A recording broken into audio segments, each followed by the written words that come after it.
Okay, you've got to imagine a long time ago when I was a little older than you and had as much hair as all of you.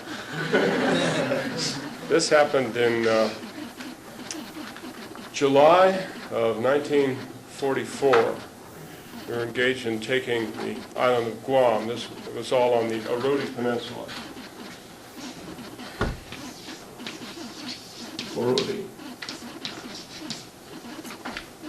The island, I won't bother to give you the whole island. Let's give you just north and a road that goes out like so, with a road junction, a dense mass of thorn bush. Out here quite a ways, an airstrip, the Marine barracks, the old rifle range. This is all oil and gasoline dump, huh? And here's another road quite a ways out. There's a little ridge, little hillside out here, okay? And the road goes off into marshes and swamp, and there's a lot of hill, marsh, and swamp out here. Okay, this action takes place over about, well, maybe 3 days, something like that. And I'll give you the approach to the thing and the fight, the day after the fight, and the day after that, if we have enough time. We were all volunteers in those days, and we were all, as I say, with very few exceptions, we were as young as you are. I joined the Marine Corps when I was 17 years and 4 months old. I joined because I wanted to. There was a war on, and I didn't want to stay home. Of course, I left out of high school. Who wanted to stay in high school? I think that's probably a sentiment which I share with all of you, or I shared then with all of you now. This was our third campaign. We were all tough veterans by this time. We knew what we were doing, and we liked to kill Japs, I guess you could put it that way. That was our business, and we were good at it. Of course, they were good at it too, and so that's what made it fun, you know. If it's an unequal combat, it's not quite what you're after. Well, we landed on the southern part of the island and got there rather quickly and then moved around in a flanking movement, got on the base of the Orote Peninsula. There was a lot of fighting, which we were not in, and then we moved through our lines and chased what was essentially a fleeing enemy for about 2 days. We finally got up into an area here where there were a bunch of Japanese barracks and wrecked coastal artillery guns and things of that sort. And I remember that I got a beautiful Japanese blanket out of it, as white as David's shirt there, with a blue anchor on it. It was a thick, I don't know whether you've seen some of these Hudson's Bay blankets. They're not really thick, heavy, beautiful thing. And boy, I latched onto that because the nights were a little cool. At any rate, we advanced and got to the edge of a gravel pit, quite a large gravel pit. And we were getting long-range rifle fire. We couldn't see where it was coming from. You never can. When you're fighting somebody and he's alive, you don't see him. By the time he's dead and you're walking by where he was, why, he might be sprawled out on the ground. But if you're fighting a live enemy, the battlefield's empty. It's not like the movies. It's not crowded with people. You advance and you're taking fire, and you don't know where it's coming from. You don't see anybody to shoot back at. So, of course, you shoot blindly.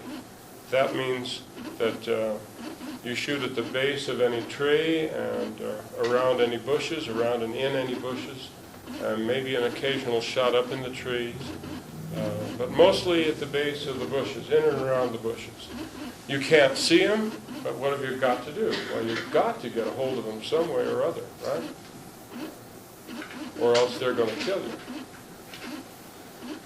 Well, we got to the edge of this gravel pit, and one of our guys took a hit in the abdomen, went down in shock, and then a fellow by the name of Pappy Withers and I crawled to the edge of the gravel pit looking to see what we could see. Of course, we couldn't see anything. They were shooting from too far away, and the Japanese were masters of camouflage anyhow.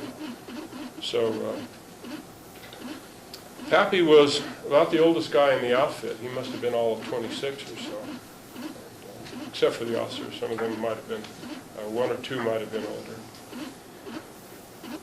At any rate, another round came in, and it's a big snap, you know. You don't hear the rifle fire, you just hear the bullet snap. And it snapped, and all of a sudden, Pappy had a hole in his shoe, in one side and out the other, and Pappy was out of the war. So we scrabbled back and decided there wasn't really any profit staying there, and so we moved around to the side, and we knew we were going to be in for a fight, though. So we started moving back out of this area, out of the ground pit, and again, we were in extended order. You know, nobody closer than maybe 5 to 7 yards from the next man, so that a big concentrated burst of machine gun or artillery doesn't get you. Just walking along and taking occasional fire, and there was really nothing much to do about it. We just kept going. I remember that I hit this foxhole for a few minutes. We'd stop, many stops, you know. You don't always keep going. You stop many times. You don't know what the reason is. It's very irritating. I stopped in this one foxhole, and I got out 2 salt tablets, and I drank them down with about two gulps of water. 2 tall salt tablets is a tremendous load. I wanted to be sure I was in good fighting condition, you know. I wanted to be sure I wasn't going to get exhausted or anything like that. What I didn't realize was that I had to have a heck of a lot more water to go with that much salt. So I got the dry heaves. There the bullets were zipping over, and I was in the foxhole trying to heave my guts out, and it wasn't working. And some of the guys were looking at me as if I were chicken-hearted, you know. That really burned, because I wanted to get in and get something done. I didn't want to sit there barfing. Well, that finally passed, and we got up and moved again. And we got into this little area in here where a road branched off about, maybe an hour or so before dusk. Now, this was a regimental boundary. This was the L Company 3rd Battalion, 4th Regiment over here. And here was a company of the 22nd Regiment over here. They were lagging behind a little bit, not because they were inferior troops, but because they had swamp and a miserable mess to get through. It was very difficult. We didn't think of that those days. We just said, the 4th is so much better than anybody else, you know, away we go. So we held up at this point, waiting for these people to get up and form a night defense line. Now, it so happened that there was a little wrecked Japanese building here, and all along here was a bomb dump of 100-pound bombs. You could just, they didn't have fuses in them, and they had tail fins, so you could just barely get your hands in like that and pick them up, you know, and move them around. So we built our line of defense in the bomb dump. We moved the bombs around so that they were sandbags on the edge of the foxholes. We figured this way, without fuses in them, they weren't going to go off, you know, unless they were hit by an artillery shell. And if they hit an artillery shell close enough to you for the bomb to go off, you were done anyway. So we figured they were good sandbags. Well, we started making our foxholes. I was a platoon runner at this time. Radios were, you know, they were pretty good, but they were not very good, and you could not rely on them at all times. So we had 2 runners per company and a runner per platoon. He would carry messages from person to person saying, bring up a machine gun squad, or bring up the mortars, or bring up the reserve platoon, or whatever. The platoon lieutenant, Marvin Persky, and I typically slept in the same foxhole. But this night there was a guy who needed some help. We really hadn't been getting much trouble, but one of our guys was on the verge of nervous collapse anyway. You know, if you don't sleep well, and if you don't eat well for quite a while, the strongest people go. And this is pretty much what happens in combat. You don't eat well, you don't sleep well. You're always afraid that somebody's going to come in on you with a great big samurai sword and chop off your head in the middle of the night, or something of the sort. You almost always have dysentery. the water's always foul, there are always corpses around, and it's, you know, everything's rotting and it's a mess. So you're sick, and you don't really want to do anything but sit by the side of the road and groan, but you go ahead anyway. Well, this one kid was near collapse then, and so we were digging this foxhole in the bombs, and that didn't help his mood much, I guess. I collected a whole bunch of banana palm leaves and this nice blanket, and I was going to sleep in comfort for a change, if it didn't rain, which it usually did. Then the lieutenant said, hey, go do something or other, and I'd forgotten what it was at this time, just not terribly important. So I left this guy digging the foxhole and making the bed. And what I confidently expected, of course, was that he was going to put the banana palm leaves down and then spread the blanket on top of it so that we could sleep nice and cozy. What he did, of course, was put the blanket on the bottom and the banana leaves on top, so the blanket was filthy by the time I got back. And I cussed him, of course, and that didn't help his mood much either. We sent him to the rear next morning. Well, yeah, let me tell you why I guess we did that. During the night, darkness comes and the night is the enemy's. That's the way we were playing that war. In daytime we would advance. At night we would dig in and let them attack us. And they did with quite great regularity. They called them banzai attacks. And they were the best thing that ever happened to the Marines, because the Japanese would get up and run at you and you could see them. You know, you'd put up a flare or throw a grenade and you'd see them by the light of the explosion or something of the sort. At any rate, we used to win our battles at night because the Japanese would pull this stupid tactic. At any rate, that night they didn't pull a banzai attack at all. That night they shelled us with artillery. The best thing about it was that the Japanese gunners were drunk. So they were not putting fuses in their artillery shells. So that they were way back here somewhere firing at us, and the shells were at quite a flat trajectory. They were coming in, you know, maybe 6 feet off the ground. If you'd been standing up and hit by one, you'd have a large hole in your head. But nobody got hit. We were all in the foxholes, and here came these weird shells with the most gosh-awful sound. You know, it wasn't just swish-boom the way they usually go. It was splat when they hit the ground, and they'd bounce because they hadn't exploded, and they'd go blah, blah, blah, blah, tumbles, you know, it was just all over the place. But nobody was getting hurt. None of the shells were exploding, which was marvelous. Let them shoot at us all night if they wanted to do that. Well, they did. They shot at us while they had anything to shoot, I guess, or while they were still sober enough to stand up. But that didn't help. I've forgotten this kid's name, you know. I probably repressed it because I didn't want to remember him in his shame. At any rate, nothing really happened that night. No attack. And so we slept as much as we could, and it didn't rain. Okay, in the morning then, we are ready to attack through this open area. Now there's a line of Japanese pillboxes just in front of this thorny place, and there's maybe 150 yards between the road and the line of pillboxes. Okay? We had a few tanks. They came up and dispersed themselves along here, and they started shooting at the line of pillboxes. We didn't really see much reason to do all that. We just wanted to get going across that field. It didn't look that difficult.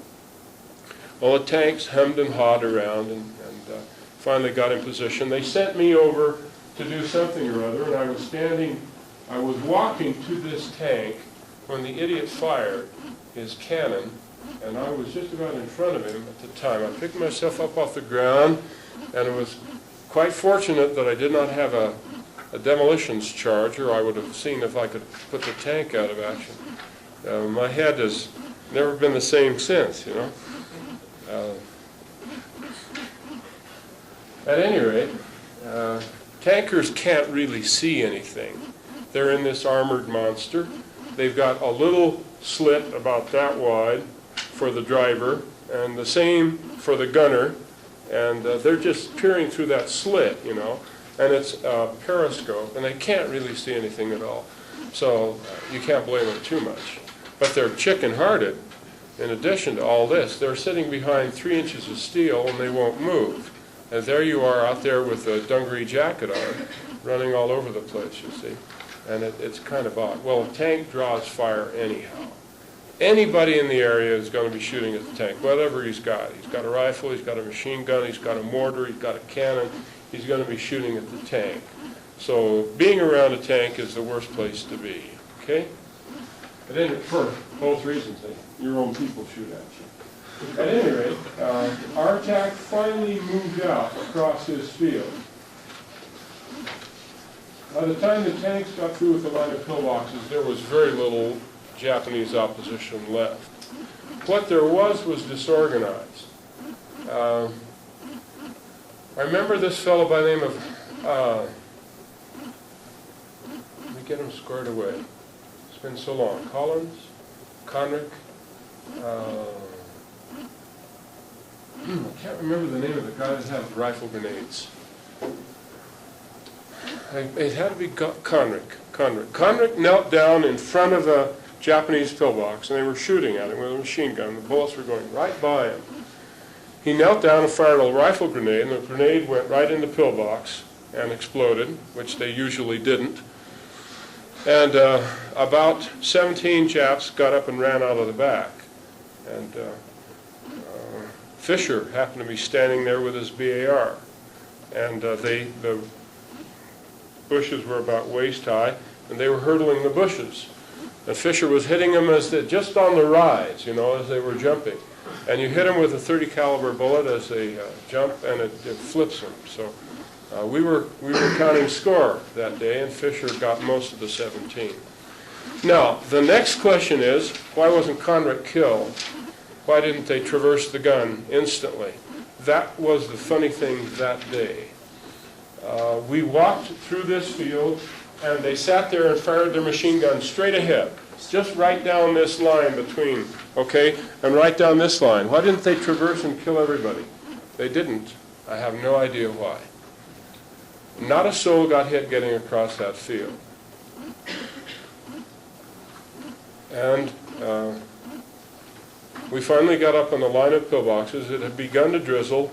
I went back for a flamethrower man. I was standing right up on top of this pillbox, and we could hear Japanese voices inside. So I went back for a flamethrower man, a very stocky kid, heavier duty than you, and much shorter. He was built like a barrel, you know, and he carried this 80-pound flamethrower. He carried it through 3 campaigns, and we'd had mostly rifle and machine gun action. We got up on top of the pillbox, and he squirted his flamethrower down in, and it wouldn't light. And he burst into tears. And we finally squirted it about 3 more times, and then we decided how we could light it. We threw a hand grenade in, and the top pretty well came off of the pillbox. And so he was happy.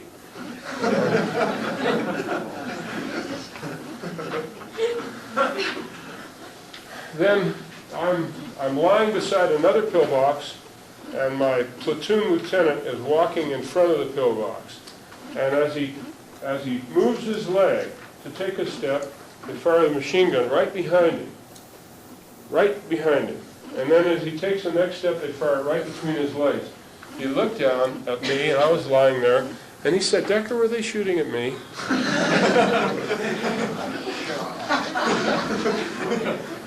And he wasn't stupid, he was just brave. And I said, "Persky, you dumb SOB." You don't talk that way to your officers, but I talked that way to him because we got along so well, and because he was being dumb right then. He turned around and uncorked a grenade, and they're built this way, you know. It's a pineapple shape, you've probably seen a lot of them, with a cap and a spoon, huh? You pull a pin and let go of the spoon, and the thing blows up in 5 seconds, and you haven't got a head. He would hold them more than any other man I've ever seen before or since. We were mopping up on the first day of the campaign. We were just landing, and we got to this pillbox that had been giving some people some resistance. The assault line had gone by, and we were the reserve line. I was standing there shooting a rifle into not the firing port, but into the entry port, And he was standing there, popping the spoon, 1, 2, 3, 4. Boom! As soon as he let go and was inside, boom. Well, we got that pillbox. But that was that kind of a guy he was. He was doing the same thing today, you know. He just casually popped it. He was right-handed. Just casually popped it, popped the spoon, and in she went, you know. Whammo. And that was the end of that one. A crazy man. Well, by this time, we were up to the thorn bushes, and we couldn't move. They were absolutely impenetrable. They were as tall as this room, if not maybe half again as tall, and you couldn't walk through them. You couldn't get through them. Well, we sent back to the tanks. The tanks are idiots. They always take a long time to come. They come poking up here because they're afraid of mines. And we've been running around everywhere all day. And they finally get out here for them, and they go through the brush, and we go through behind them. It was the only way through, and it was hard even then because the bushes would snap back, and it was really a mess. At any rate, we finally got back, and we got into this open field. As soon as we got into this open field, the Japanese organization is disrupted by this time. Their pillboxes are gone. Nobody's really back here. One guy stood up, popped a grenade. A Japanese grenade is different from ours. You have to hit it on a rifle stock or a helmet. You bang it to arm it. He banged it on his helmet and threw it and hit one of our kids right on the chest. And then the Jap turned around and just hustled as fast as he could. The grenade didn't go off. And he turned around to see why it didn't go off. And there were about 4 guys standing there, and they all hit him at once. You know, it just, you know, they all hit him. They were all good shots by this time. One of them had an automatic weapon, hit him in the chest and made him into a sponge, just boom, like that. You wondered what it was like, I tell you. By this time, we were out here, we're getting long-range fire again from 1,000 yards or so. They're disorganized. We're temporarily fouled up. And I have to go back through this crud, through the thorns, walk back to the line of pillboxes and down to our company commander. I think they wanted mortars that time. At any rate, I walked in front of the line of Japanese pillboxes. In one of the pillbox firing ports, there was a face. That's all. Just a face. It had been sheared off by a shell, and it was lying there.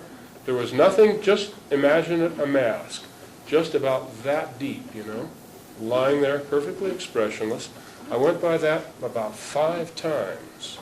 I will never forget that. There was another small foxhole. There was a Japanese lying folded perfectly in half. His spine had been cut right in two, and he fitted just like you'd fold up this eraser. It doesn't want to fold, but fold it right neatly in half. It has to break there, you see. He was folded in there, and I'm looking at that. And there were 3 or 4 like that. It was not a pleasant place to go by. I've made you laugh a couple times, but this whole thing was, it was on the verge of hysteria, okay? Well, we finally got everything organized, and we finally start pushing ahead. We don't get very far, we get a little more fire. Anytime you get shot at, you tend to get down, unless you're really ready to move. There's another pillbox over here. It's not very large. It's facing this way with its firing slit out here, maybe to cover the road. I happened to run up around to the back of the thing. I ran up to the back of this thing and hit the dirt, and I looked, and there were 3 Japs inside, live ones. And so immediately I got back, because I wasn't ready to turn around and shoot. I got back to a kid by the name of Mike Collins, and I said, Mike, there's live ones in there, and I said, I was carrying demolitions at the time as well as being a runner, and so I started making up a 2-pound demolitions charge. I took Mike's BAR, he ran up with a phosphorus grenade and threw it in. A phosphorus grenade is really tough because when it blows up, it blows pieces maybe the size of a quarter of burning phosphorus. They hit you and they don't bounce off, they stick and they go in. They just keep on burning until they're burned out. Well, he went up and threw the phosphorus grenade in. By that time, I was ready with a demolitions charge, and he got back, grabbed his BR. I ran up and threw in the 2 pounds of TNT and took the roof off, and that was the end of that one. We kept going across this field, burning gasoline dump, 55-gallon drums blazing, the tanks out ahead, shooting at everything. Nothing was there. They were all out beyond this next road in the hills. Nevertheless, the tanks were out, shooting and shooting and shooting. So by the time the tanks got up to here, they were all out of ammunition. They turned around and went home. This made us feel very happy, of course. And I was running back and forth. I'm giving you only my own side of this thing. I was running back and forth, and the bullets and I were the only ones up at this time because all our people were on the ground. It gives you, you've got to do it. You either, you say, well, I'm going to get it or not. You turn into a fatalist. And the fact that nobody else is up walking, and you can't run all the time, It was maybe 800 yards, and after you run it a couple times, you feel like walking for a while. And you can't lie down while the bullets are going by. You simply have to get it done, so you keep on walking. Now, you don't walk in a straight line all the time. You zigzag a little bit. And when they get particularly close, well, you see if you can do something about it. I remember one time, some individual was shooting at me deliberately, at me, not just general shooting everywhere. And one of our men by the name of Knapp was way back, just across the line of brush. A Japanese mortar shell had hit, he was on a machine.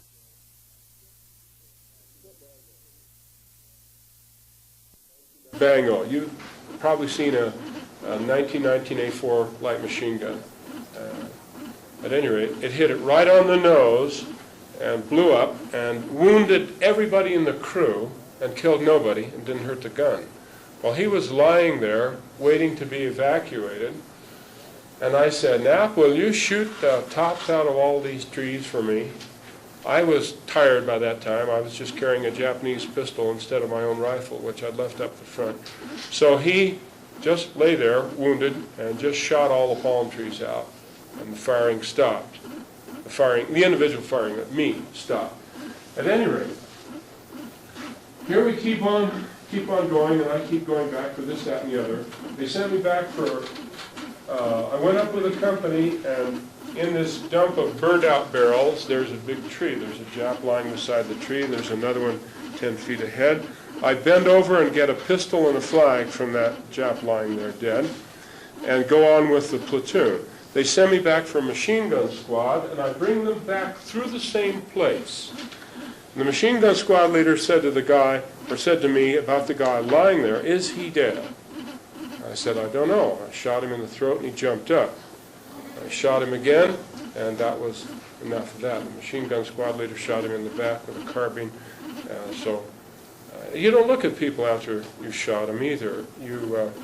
When you know they're dead, you don't attend to them anymore. You go to somebody else. The Japanese had a favorite trick, and that was of lying doggo and letting us go by and getting us in the back. And this man's intention was obviously that.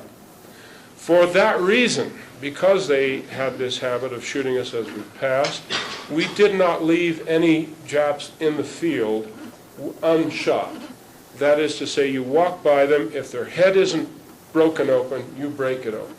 You shoot them in the head, not in the chest, in the head. Okay? We got that one, and then we got up to this line of, this road line. This was the Japanese, this was their marker.